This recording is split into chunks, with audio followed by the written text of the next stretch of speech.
L'Agence de facilitation du transport de transit du corridor central a organisé du 16 au 17 octobre 2025 à Dar es Salaam le 10e atelier régional sur la transformation du corridor central en un corridor de développement économique vert. Cet atelier s'inscrit dans le processus lancé en 2023 visant à transformer le corridor central qui relie 7 pays membres au port de Dar es Salaam d'une simple route de transit et de transport en un corridor de valeur favorisant la croissance économique durable, l'industrialisation régionale et le commerce intra-africain. Après la validation de l'approche conceptuelle et la définition d'une vision commune en 2025, les États membres ont retenu 4 chaînes de valeur régionales prioritaires pour la transformation qui sont la mobilité électrique, l'agro-industrie, la sidérurgie et les produits pharmaceutiques. Le 10e atelier a permis de valider les résultats des études approfondies menées sur ces chaînes de valeur, d'examiner les opportunités, défis et projets catalyseurs identifiés et de convenir d'une feuille de route à court, moyen et long terme pour leur mise en œuvre. L'objectif final est de mobiliser les investissements et les partenariats nécessaires pour concrétiser la vision d'un corridor vert intégré, moteur de prospérité partagée, d'industrialisation et de durabilité environnementale. Comme l'indique le secrétaire exécutif de l'Agence de facilitation de transport de transit du corridor central, Maître Fleury Okanjo. Ce processus de transformation est prévu au pilier 5 de notre plan stratégique du 2021 à 2026, qui est pour le moment en pleine mise en œuvre.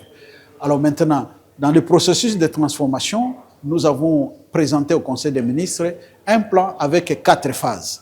La première phase a consisté à l'identification des chaînes de valeur régionales.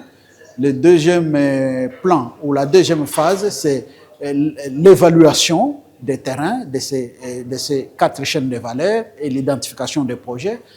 La troisième étape du plan va consister maintenant aux études de faisabilité et de bancabilité. Et la 4e étape du plan sera maintenant la mobilisation de fonds pour la mise en œuvre des projets de transformation économique de notre corridor. Alors maintenant, nous avions l'année passée soumis au Conseil des ministres après l'approbation de ces plans.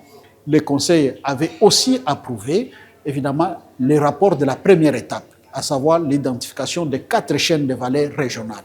Et parmi ces 4 chaînes de valeur régionales, nous avons les e-mobility, les véhicules électriques, nous avons les fers, nous avons la pharmacie ou les produits pharmaceutiques, et nous avons aussi maintenant l'agribusiness, donc l'agriculture. Ce sont là les 4 chaînes de valeur. Et ce rapport a été adopté l'année passée. Maintenant, au courant de cet atelier, avant cet atelier, le secrétariat a engagé le service d'un consultant de la firme européenne Tripoline, et le consultant a déployé ses équipes dans les 7 pays membres du corridor central. Et donc maintenant, durant cette évaluation, le consultant a procédé à l'identification des projets par chaîne de valeur régionale. Qu'est-ce qui peut être fait dans le secteur pharmaceutique au niveau de la région? Où on peut installer ces pharmacies-là? Qu'est-ce qui peut être fait dans le secteur de l'agriculture? Qu'est-ce qui peut être fait dans le secteur du véhicule électrique? Qu'est-ce qui peut être fait dans le secteur des fers?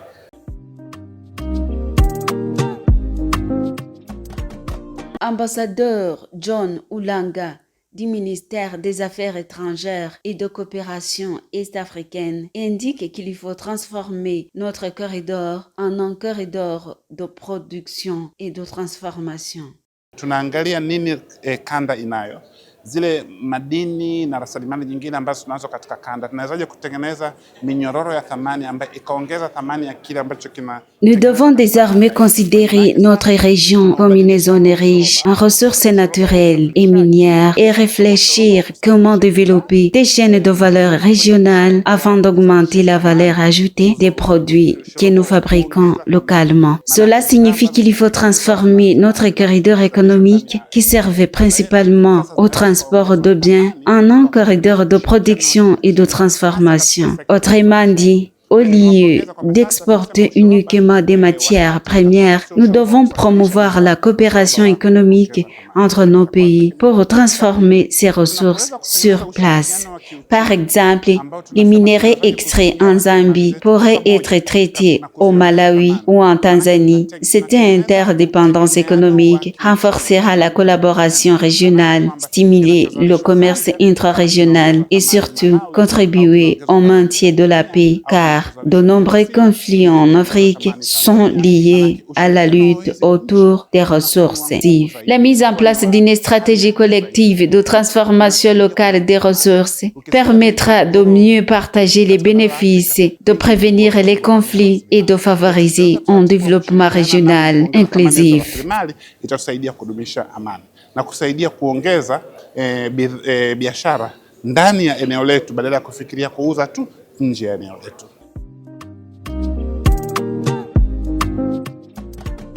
Marc Mbacha du ministère des Ressources minières, énergétiques, de l'industrie, du commerce et du tourisme du Burundi, qui a représenté le Burundi dans cet atelier, rassure que le Burundi, en tant que pays membre du corridor central, s'est déjà investi dans cette transformation en améliorant la production.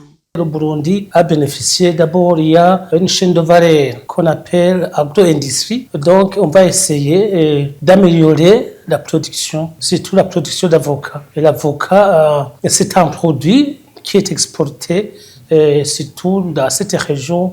Nous exportons l'avocat vers la Tanzanie. Alors il y a aussi l'autre côté qui parle de mobilité électrique. Là où on va essayer de développer cette chaîne de valeur pour avoir des produits qui peuvent faciliter la fabrication peut-être de batteries qu'on peut utiliser dans les véhicules électriques. La migration du corridor central de simple transport vers un corridor de développement économique vert favorise la croissance de productivité, la transformation des produits et la protection de l'environnement. Cela améliorera le flux des échanges, l'augmentation des cargos et le bien-être de la population.